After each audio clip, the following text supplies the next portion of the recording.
My philosophy is I am here to do something very special. And I believe that. I do believe in purpose. I believe that we all came here for a reason. And no matter what, sometimes the tasks change, but I stay on mission. Motivate, inspire, and change lives.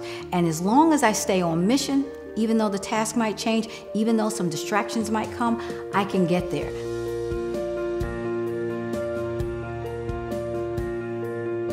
I grew up in Philadelphia, like the first Prince says, in West Philadelphia, born and raised. And then from there, I moved to Michigan. I went to the University of Michigan in Dearborn, and then back again. Great family upbringing. My grandmother was an entrepreneur.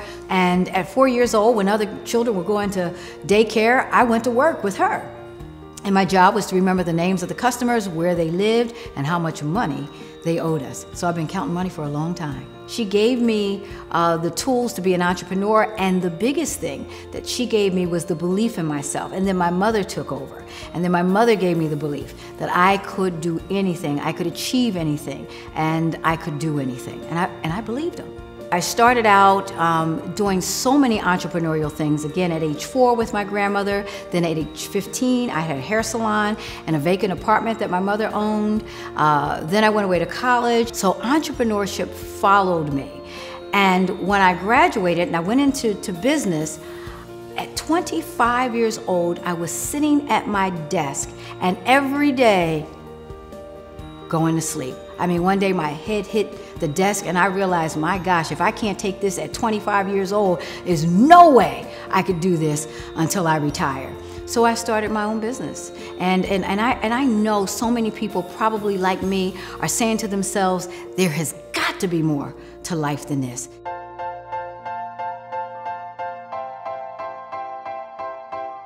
If there was one thing that I could tell young entrepreneurs, it would be to believe in yourself no matter what.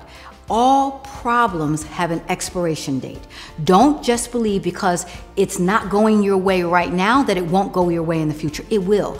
All problems have an expiration date. Believe that you can do it, and you can. That is the first thing. The battle for success begins in the mind. Yes, you have to overcome problems in the beginning. You have to overcome problems in the middle, and you have to overcome problems along the journey. The key is to take every mountain, make it into a bite-sized hill, and you can climb it. But the biggest thing that all entrepreneurs have to be careful about is distractions. You're right in the middle. Things are going really well, and something happens. Distractions. You must stay focused no matter what the distractions are. One of the awards that I received that was very meaningful to me was the Madam C.J. Walker Award. She was the first African-American millionaire back in 1908. She was able to do it under the conditions of 1908, and she was a freed slave. Wow, what more can I do? And that inspires me all the time. Traci Lynn Cares is our foundation because Traci Lynn does care. So we use that foundation to help with the feeding programs. We support things like the American Cancer Society. We do a lot of good in the community. I go out at least once a quarter and I take my staff on a paid day. I make sure that they get paid, and we go out to feeding centers and we feed the homeless and we smile and just show compassion. I think that's important because there before the grace of God goes I. And I met a young woman at one of the feeding centers, and her name was Traci Lynn. Spelled the same way, same age.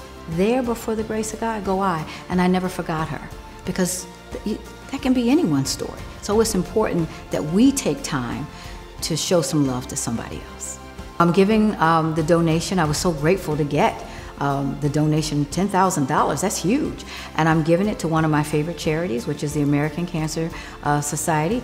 We raise so much money and raise awareness because I'm in the business with a lot of women, and a lot of women who've been touched and unfortunately who've lost their lives to this. So that's why I wanted to make sure 100% of that donation goes directly to the American Cancer Society. Also, I consider myself, the CSO, which is the Chief Servant Officer. I believe that every great leader must serve.